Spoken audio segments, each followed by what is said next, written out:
오늘 저와 여러분들이 함께 나누실 말씀은 마태복음 5장 5절 말씀입니다. 마태복음 5장 5절 함께 한 목소리로 하나님의 말씀을 같이 읽으시겠습니다. 온유한 자는 복이 있나니 그들이 땅을 기업으로 받을 것이며. 아멘. 할렐루야. 자, 여러분 한 주간 동안 평안들 하셨습니까?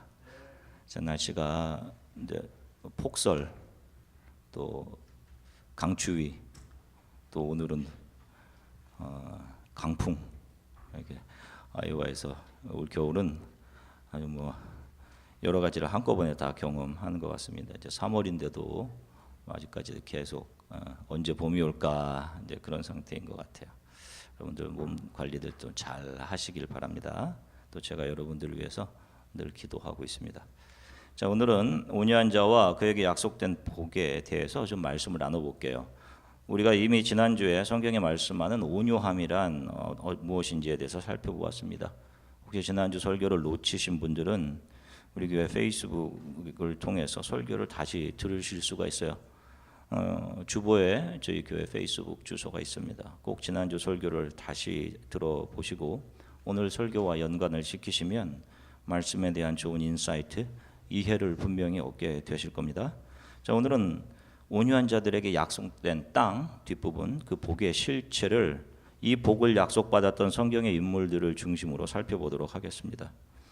오늘 예수님께서 하신 말씀은 온유한 자가 땅을 차지하게 될 것이다 라는 말씀입니다. 그래서 교회에서도 이 온유함을 성도들이 이 땅에서 하나님으로부터 땅으로 대표되는 물질의 축복을 받게 되는 대표적인 성품으로 가리켰고, 그래서 온유한 성품을 가지도록 노력하고 애쓸 것을 성도들은 요구를 받았습니다. 자, 그러면 먼저 이것 이전에 살펴보아야 할 중요한 것은 과연 우리는 온유할 수 있는 사람들인가 하는 것입니다. 여러분들 생각을 해보세요. 내 자존심이 조금이라도 공격당하면 참지 못하고 공격을 해야 하는 사람들이 저와 여러분들입니다. 나의 자존심을 상하게 하는 사람들은 잘 쳐다보기 싫죠. 내가 열심히 하는 것을 알아주지 않으면 화를 내고 그들은 내 편이 아닌 적이다라고 간주를 합니다. 하나님으로 채워져 있던 인간 내면에 그 하나님의 영이 떠나면서 인간은 그 자리를 자기 자신으로 대치를 시킨 거예요. 그래서 뭐든지 자기가 우선이고 선을 행하고 열심을 행하면서도 그 열심 속에서 반드시 자기 칭찬을 챙겨내는 것이 하나님을 떠난 인간의 모습이란 말입니다. 저와 여러분들은요, 절대로 온유할 수 없는 사람들이에요. 가장 온유해야 할 자신들의 배우자, 가족들에게조차 온유하지 못하는 사람. 몇 주 전에 말씀드린 대로 산상설교는 누구를 보여주는 거라고 말씀드렸습니까? 바로 예수 그리스도이십니다. 그분이 가난한 자로, 애통한 자로, 온유한 자로 말씀의 산에서 여호와의 전이 지금 다른 산보다 우뚝 서 계시는 거예요. 자기 자신을 드러나 보여주신 것이고, 그 앞에서 저와 여러분들은 그것을 지킬 수 없는 자들로 발각되고 드러나는 겁니다. 온유한 척 했던 사람들이 나의 온유라는 것은 내 중심으로 왜곡된 이기적인 온유였습니다. 나는 온유하지 않습니다. 이렇게 발각되는 거예요, 그 앞에서.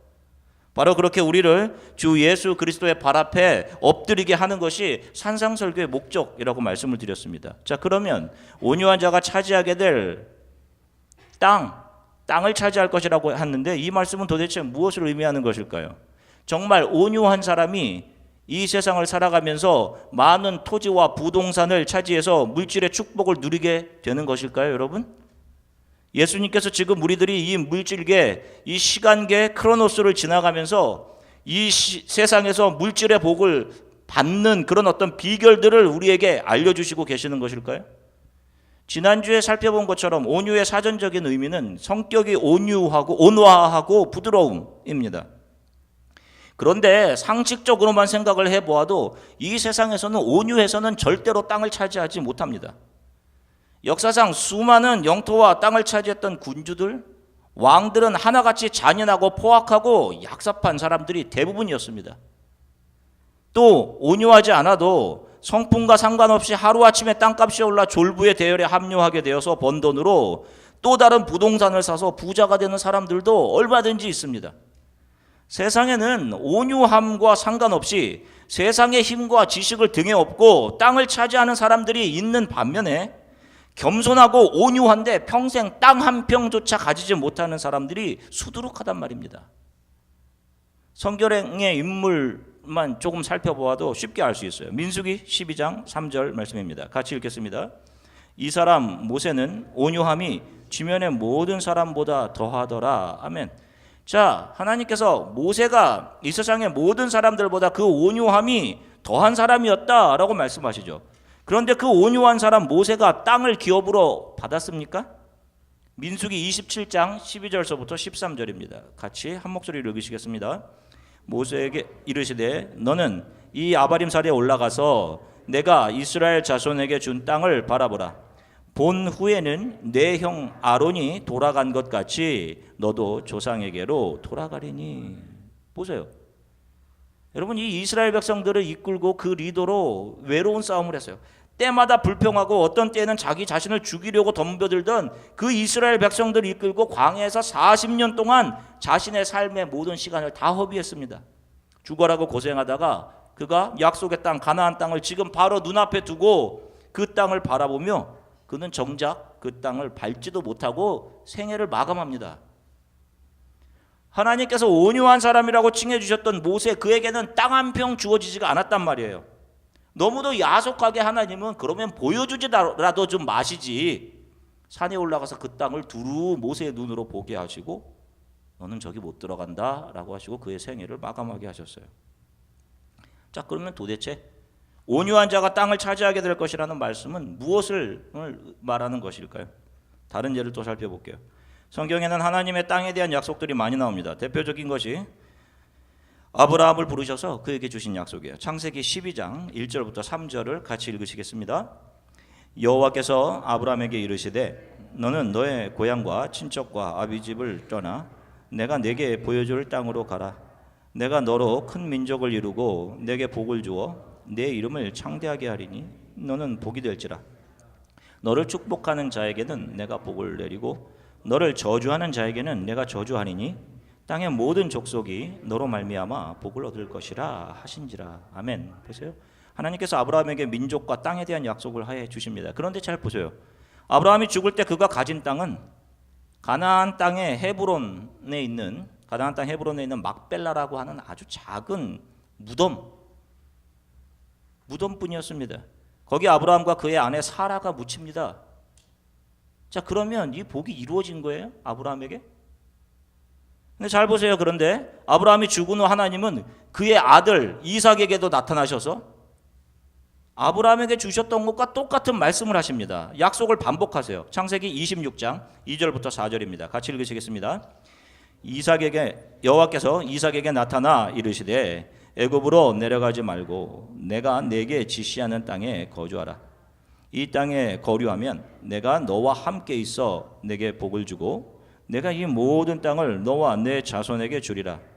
내가 내 아버지 아브라함에게 맹세한 것을 이루어 내 자손을 하늘의 별과 같이 번성하게 하며 이 모든 땅을 내 자손에게 주리니 내 자손으로 말미암아 천하 만민이 복을 받으리라. 아멘. 보세요. 아니 하나님, 그것은 우리 아버지에게도 동일하게 하신 말씀이잖아요 라고 할 만도 합니다. 똑같아요. 자, 그런데 이 아브라함의 손자 야곱에게도, 이삭의 아들 야곱에게도 동일한 또 약속을 하세요. 창세기 28장 14절부터 15절 같이 읽으시겠습니다. 같이 읽겠습니다. 내 자손이 땅의 티끌같이 되어 내가 서쪽과 동쪽과 북쪽과 남쪽으로 퍼져갈 것이며 땅의 모든 족속이 너와 내 자손으로 말미암아 복을 받으리라. 내가 너와 함께 있어 내가 어디로 가든지 너를 지키며 너를 이끌어 이 땅으로 돌아오게 할지라. 내가 내게 허락한 것을 다 이루기까지 너를 떠나지 아니하리라 하신지라. 자, 근데 이 약속이 이루어졌나요? 이삭에게는 자식이 둘밖에 없었습니다. 그도 역시 아버지 아브라함과 어머니 사라가 묻혔던 헤브론의 작은 땅 막벨라 굴에 묻혔어요. 야곱 역시 기근으로 인해 가나안 땅을 떠나 이집트에 정착했습니다. 그리고 거기서 죽었습니다. 물론 가나안으로 돌아왔지만 유해만 돌아왔어요.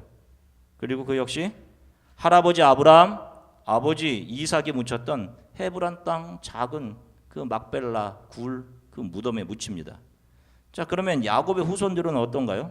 출애굽기 6장 7절부터 8절 같이 한 목소리로 읽으시겠습니다. 너희를 내 백성으로 삼고 나는 너희의 하나님이 되리니 나는 애굽 사람의 무거운 짐 밑에서 너희를 빼낸 너희의 하나님 여호와인 줄을 너희가 알지라. 내가 아브라함과 이삭과 야곱에게 주기로 맹세한 땅으로 너희를 인도하고 그 땅을 너희에게 주어 기업을 삼게 하리라. 나는 여호와라 하셨다 하라. 아멘. 자, 이 약속은 이스라엘 백성들에게 지켜졌습니까? 그들은 땅에서 금방 쫓겨납니다. 정착하지만 출애굽을 통해 가나안 땅에 들어가긴 했지만 북이스라엘은 BC 722년 아시리아에게, 유다는 BC 587년 바벨론에게 멸망당해요. 그리고 이스라엘 백성들은 바벨론의 포로로 잡혀갑니다. 그리고 혼혈이 됩니다. 그 후 계속 그리스와 로마 지배 아래 있다가 1948년에야 지금 작은 땅 독립하는데 지금 가지고 있는 그 작은 땅 가지고 거기에 나라를 세우고 지금 있습니다. 그러면 하나님은 무슨 약속을 하신 거예요? 하나님은 줄곧 이스라엘 백성들과 그의 조상들에게 가나안 땅을 주시겠다고 하시고 그 민족을 창대하게 하시겠다라고 하셨는데 정작 가나안 땅을 이스라엘 백성들에게 주지도 않으셨고 그들을 오히려 온 세상으로 흩어버리셨습니다. 자, 이것으로 보아 하나님이 이스라엘 백성들에게 주시겠다고 하신 약속의 땅이라는 것은 액면 그대로 눈에 보이는 가나안 땅이 아닌 어떤 다른 것을 예표하고 상징하고 있음을 알 수 있어요. 하나님은 그들에게 잠시 가나안 땅을 주심으로 그 땅이 상징하는 것이 무엇인지를 보여주고 가르쳐주고 계신 것이고 그들이 그 땅에서 쫓겨나게 하심으로 하나님이 주시고자 하는 땅은 단순히 눈에 보이는 없어질 그런 땅이 아닌 영원한 기업, 영원한 땅이었음을 알게 하신 것입니다. 그리고 이스라엘 백성들 역시 이스라엘 그 이름의 뜻이 하나님과 겨루어 이김, 그건 역시 혈통적인 이스라엘 백성 민족을 의미하는 것이 아니라 장차 하나님 아버지의 십자가에서의 저주심의 은혜로 인해서 구속 안으로 들어올 참 백성들을 예표하고 있었던 겁니다. 그 이스라엘은 다름 아닌 율법을 지켜내어 하나님 앞에 나아가는 자들이 아닌 예수 앞에서 하나님 말씀을 지킬 수 없는 자들로 죄인들로 드러나서 회개하는 사람들, 제가 감히 하나님의 자녀라 불릴 자격이 없습니다 라고 고백하는 사람들, 그리고 그 사람들을 향해서 하나님께서 사랑으로 너가 내 자녀다 라고 해주시는 그들이 바로 참 이스라엘이고 참 백성이고 구약의 이스라엘은 바로 이들을 예표하고 있었던 것입니다. 자, 다시 한번 성경을 볼게요. 시편 37편 9절부터 11절까지 말씀입니다. 같이 읽으시겠습니다. 진실로 악을 행하는 자들은 끊어질 것이나 여호와를 소망하는 자들은 땅을 차지하리로다. 잠시 후에는 악인이 없어지리니 내가 그곳을 자세히 살필지라도 없으리로다. 그러나 온유한 자들은 땅을 차지하며 풍성한 화평으로 즐거워하리로다. 아멘. 자, 여기 보시면 여호와를 소망하는 자들, 온유한 자들이 땅을 차지할 것이다 라고 말씀하시죠. 여기서 땅은 무엇을 말하는 거예요? 이 땅에서 우리들을 집 넓게 지을 랜드, 토지, 그런 땅을 말하는 것일까요? 베드로 후서 3장 12, 13절 같이 한 목소리로 읽으시겠습니다. 하나님의 날이 임하기를 바라보고 간절히 사모하라. 그날에 하늘이 불에 타서 풀어지고 물질이 뜨거운 불에 녹아지려니와 우리는 그의 약속대로 의가 있는 곳인 새 하늘과 새 땅을 바라보도다. 아멘. 자, 보세요. 이 땅에 대해서 성경이 무엇이라고 말하고 있는지 보세요. 이 땅과 물질은 분명하게 없어지고 무엇이 약속되어 있다고 이야기합니까? A new heaven, a new earth입니다. 새 하늘과 새 땅. 성경이 이 역사를 지나가고 있는 모든 크리스천들에게 바로 예수의 온유를 자신의 삶의 시간대에서 그대로 발산해내는 사람들에게 약속하고 있는 땅이라는 것은 바로 영혼의 영역에 존재하고 있는 하나님의 나라를 이야기하고 있는 것입니다. 묵시의 영역에 이미 완성되어 있는, 그래서 그것이 분명한 소망이 되어서 이 거친 세상을 지나가는 크리스천들이 그것을 진정한 소망으로 붙잡고 참고 견디고 이기게 하는 바로 그 하나님의 나라인 것입니다. 의외로 많은 사람들이 온유한 성품을 가진 사람으로 변해서 자신들이 이 땅에 잘 정착해서 안락을 누린 땅, 집을 복으로 생각하며 신앙생활하고 계신 분들이 의외로 많습니다. 그런데 베드로 사도는 이 땅을 뭐라고 얘기합니까? 우리는 곧 사라질 이 물질계가 아닌 우리가 바라보는 것은 새 하늘과 새 땅이다 라고 분명하게 이야기합니다. 많은 교회들이 크리스찬 여러분들이 이 세상에서 잘 되어서 높은 자리에 올라가고 영향력을 소유하여서 이 세상의 빛과 소금이 되자라고 성도들을 부추기고 가르칩니다. 그리고 그렇게 세상에서 잘된 사람들을 복된 사람들이라고 지켜 세운단 말입니다. 여러분, 이것이 맞는 것일까요? 정작 예수님은 이 땅에서 높은 자리에 앉으신 적이 없습니다. 그분은 여우도 굴이 있고 새도 집이 있는데 인자는 머리 둘 곳조차 없다라고 말씀하셨어요. 여러분, 예수님을 닮자는 사람들이, 예수님을 사랑한다는 사람들이 예수님이 하지도 않으신 것을 닮으려고 하고 소유하려고 하면 그것이 맞는 것이냔 말입니다. 그것이 크리스티애니티냔 말이에요. 예수님은 집을 누우실 집 한 평 없으셨어요. 인간들이 이 땅에 세우는 모든 것은 영혼과 상관없는 것들입니다. 그런 이 세상에서의 부나 영향력이라는 것, 이 땅에서 우리들이 좀 더 많은 공간 만들고 확보하고 사는 것은 잠시 지나가는 이 물질계에나 적용되는 것들이에요. 성경은 절대로 이 물질계의 복을, 물질계의 확보를 복으로 약속하고 있지 않습니다. 그 물질계를 넘어서는 영혼에 관한 이야기를, 너희들 보이지 않는 영원한 공간이 있다, 영원한 하나님의 나라가 있어, 그 영원한 구원을 복이라고 이야기하고 계신 겁니다. 그래서 이 세상에 속한 사람들은 그 영혼의 가치를 모르기 때문에 이 땅에서 잘 되는 문제가 가장 중요하다고 생각하는 거예요. 그래서 그거를 복이라고 설교하고 그것을 듣는 겁니다. 그것을 위해 신앙생활을 하는 거고요. 그러나 영원한 하나님의 나라를 본 사람들, 그 가치를 발견한 사람들이 이 땅에서 그동안 자신이 소중하다고 생각했던 모든 것들, 그런 것들이 아무것도 아니었음을 알고 그것들 다 팔아 하나님의 나라를 사는 거예요, 여러분. 그렇게 우리들이 복이라고 생각하는 물질들, 영향력들, 땅들을 무엇이라고 합니까? 마지막 날 다 불에 타서 없어지고 녹아질 것으로 성경은 이야기하고 있단 말입니다. 성경에서 말씀하시는 이 땅에서의 복, 물질의 복, 이런 것들은 예수 그리스도로 말미암아 하나님의 백성에게 주어지게 될 모든 것을 채우고도 남을 영원한 풍요로움을 예표하고는 것일 뿐이에요. 이 땅의 축복, 그 축복이라고 여기하는 물질들, 성공들 가질 때 너무 기쁘죠. 그런데 여러분, 그 실증을 내고 다른 것을 찾습니다. 졸업하면 좋을 것 같은데, 잡은 어떻게 구하나, 배우자는 어떻게 구하나. 너희 인간은 이 물질계에서는 절대로 온전한 만족을 얻지 못한다는 사실을 가르쳐 주시는 겁니다. 그리고 내가 너희들에게 궁극적으로 주려는 복은 마르지 않는, 변하지 않는 온전한 풍요와 만족, 바로 그것은 하늘에 속한 풍요와 만족이다라는 사실을 하나님께서 우리에게 가르쳐 주고 계신 거예요.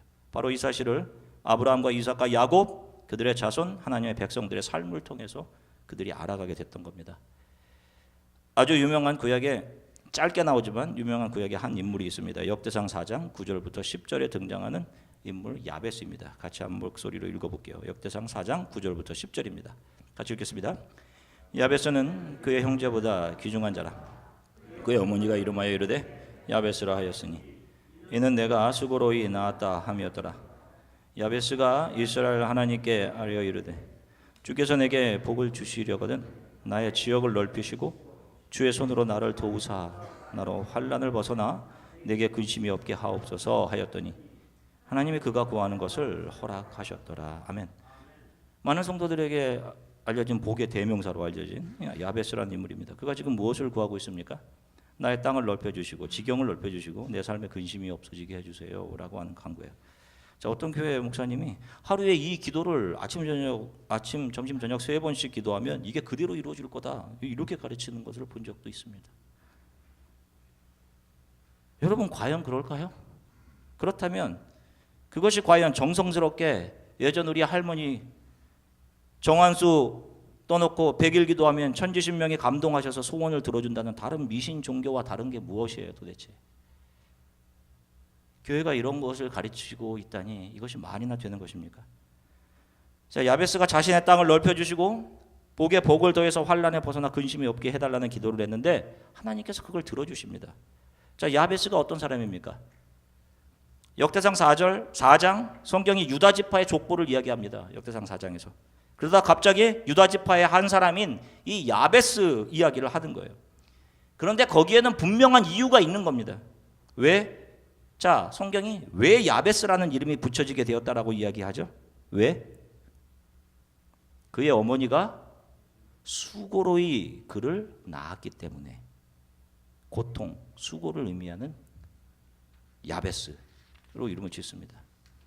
자, 이 야베스 역시 어떤 한 부류의 사람들을 보여주고 있는 거예요. 유다 지파를 통해 나올 한 부류. 자, 이 땅에 유다 지파의 자손으로 오신 예수 그리스도의 십자가의 산고와 고통, 수고를 통해 거듭 태어나게 된 사람들이 누구예요? 그들이 교회이고 바로 저와 여러분들입니다. 야베스들이에요. 그 야베스들이 하나님께 기도하는 복의 내용이 무엇이겠습니까, 여러분?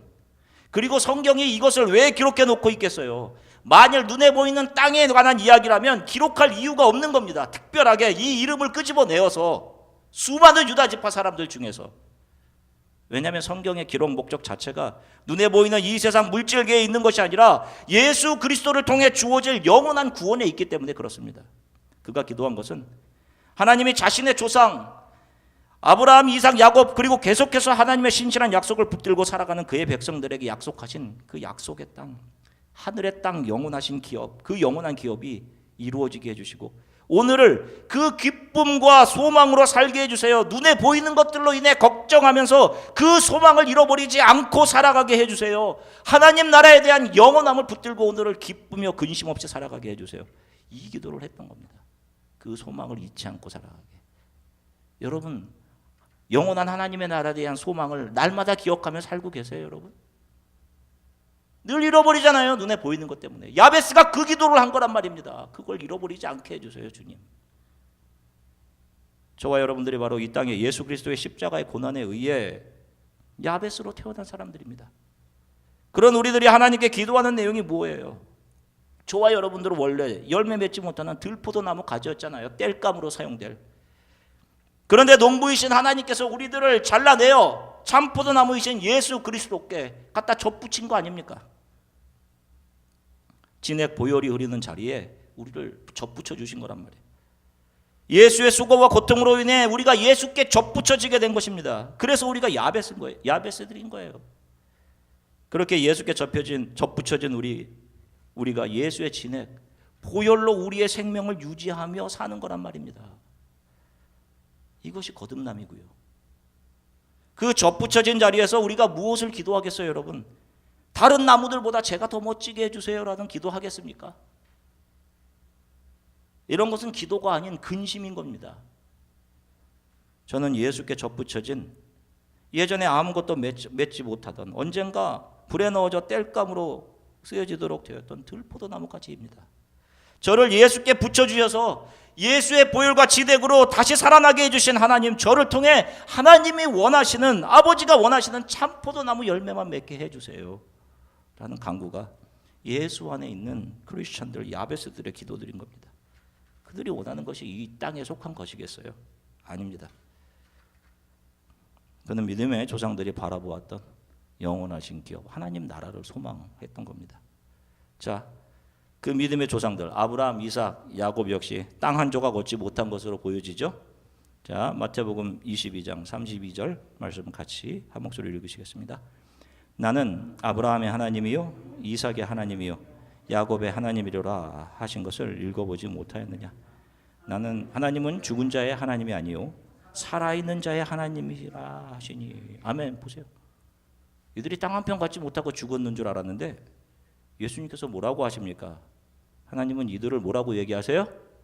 이들은 산 자들이다 라고 하셔요. 하나님은 이들을 산 자들이라고 하십니다. 지금 이들이 어떤 영역에서 살아있는 거예요? 누가복음 13장 28절 같이 읽으시겠습니다. 너희가 아브라함과 이삭과 야곱과 모든 선지자는 하나님 나라에 있고 오직 너희는 밖에 쫓겨난 것을 볼 때에 거기서 슬피 울며 이를 갈리라. 아멘. 아브라함과 이삭과 야곱이 지금 어떤 영역 위에 서 있는 것입니까? 영원한 하나님의 나라의 영역을 유업으로 받아 지금 완성되어 있는 그곳에 서 있어요. 성경이 분명히 증거합니다. 야베스 역시 그것을 기도한 것이고 예수 그리스도를 통해 이 땅에 야베스로 태어난 저와 여러분들이 바라보아야 할 땅, 소망 역시 장차 우리에게 분명하게 주어지게 될, 우리가 분명히 서 있게 될 하나님의 나라인 것입니다. 자, 성경에서 가장 온유한 사람이었던 모세, 우리 마음에 불편함으로 남아있던 모세, 약속의 땅 들어가지도 못했고 땅 한 평 차지하지도 못했던 것으로 보여졌습니다. 마태복음 17장 1절부터 3절 같이 한 목소리로 읽으시겠습니다. 엿새 후에 예수께서 베드로와 야고보와 그 형제 요한을 데리시고 따로 높은 산에 올라가셨더니 그들 앞에서 변형되사 그 얼굴이 해같이 빛나며 옷이 빛과 같이 휘어졌더라. 그때에 모세와 엘리야가 예수와 더불어 말하는 것이 그들에게 보이거늘. 아멘. 지금 예수께서 서 계신 곳 유대 땅은 바로 수백 년 전 이스라엘 백성들이 정착한 땅, 가나안 땅이에요. 모세가 눈으로만 보고 들어가지 못했던 땅입니다. 지금 그 땅 위에 예수님과 구약의 선지자를 대표하는 엘리야와 모세가 같이 서 있습니다. 무엇을 보여주시는 거예요? 이미 모세는, 온유한 모세는 영원한 하나님의 나라 유업으로 받아 그 영역에 서 있다라는 것을 보여주시는 거예요. 이 온유한 모세가 받은 땅이 바로 이것 하나님의 나라임을 성경이 오고 오는 크리스천들에게 보여주고 있는 것입니다. 현대 기독교의 최대 문제는 하나님 나라에 대한 소망이 사라짐에 있습니다. 하나님 나라에 대한 소망에 대한 이야기에 관심을 기울이려고 하지 않아요. 어떻게 해서든지 오늘 하루가 행복하고 오늘 나의 근심을 조금 가려운 데를 긁어주고 어떻게 해서든지 잘 될 거라고 하는 긍정적인 메시지를 기다립니다. 땅에서 잘 되는 것을 신앙의 이유로 삼습니다. 그러나 여러분 아닙니다. 이 땅에서 부자가 아닌 거지 같은 모습의 나사로처럼 살아도 하나님 나라를 얻은 사람들이 다 얻은 것이에요, 여러분. 잠시 지나가는 이 세상에서 모든 것을 얻고 이 세상에 좋은 것으로 옷 입었다 할지라도 하나님의 나라를 잃어버렸다면 여러분 다 망한 겁니다. 다 잃어버리신 거예요, 여러분. 제가 잘 아는 어떤 그 한 장로님이 임종시에 이런 말씀을 하셨어요. 내가 살던 여기가 천국인데 라고 말씀하시며 죽기 싫어 몸부림치다